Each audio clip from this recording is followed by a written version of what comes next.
তৃণমূলের শাসনে কাঁদছে মা মাটি মানুষ। কৃষ্ণনগরে জনসভা থেকে রাজ্যের শাসক দলকে তীব্র আক্রমণ করেন প্রধানমন্ত্রী নরেন্দ্র মোদী। পাশাপাশি মোদীর বক্তব্য শুরু থেকে শেষ পর্যন্ত উঠে আসে তৃণমূল সরকারের দুর্নীতি প্রসঙ্গ।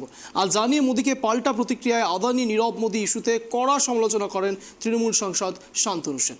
দেখুন, করাপশনের কথা বলছেন ভারতবর্ষের প্রধানমন্ত্রী নরেন্দ্র মোদী।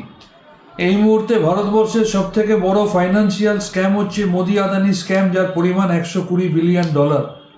নরেন্দ্র মোদীর বন্ধু নীরব মোদী, ললিত মোদী, মেহুল চোস্কিরা হাজার হাজার কোটি টাকা চুরি করে দেশ থেকে পালিয়ে গেছে। আর তিনি আজকে যার সাথে মঞ্চ শেয়ার করছেন, সেই লোডশেডিংয়ে জেতা বিরোধী দলনেতা শুভেন্দু অধিকারী। সারা পৃথিবীর লোক তাকে প্রকাশ্যে টিভি ক্যামেরায় টাকা নিতে দেখেছে। তার বিরুদ্ধে সিবিআইয়ের এফআইআরের নাম আছে, তার এগেনস্টে আলাদা 20টা এফআইআর আছে। প্রধানমন্ত্রীর কি হিম্মত হবে? হেমন্ত বিশ্ব শর্মা, যার বিরুদ্ধে সারদার কেস আছে, যাকে তিনি আসামের মুখ্যমন্ত্রী করেছেন, নারায়ণ রানে, যার বিরুদ্ধে ইডি মানি লন্ডারিংয়ের কেস করছিল, যাকে তিনি কেন্দ্রীয় মন্ত্রিসভার সদস্য করেছেন, বা অজিত পাওয়ার, যার বিরুদ্ধে কয়েকদিন আগে মহারাষ্ট্রে গিয়ে অভিযোগ করে আসার পর তাকে সরকারে নিয়েছে, মহারাষ্ট্রের উপমুখ্যমন্ত্রী করেছেন। এদের বিরুদ্ধে পদক্ষেপ নেওয়ার ক্ষমতা কি প্রধানমন্ত্রীর হবে?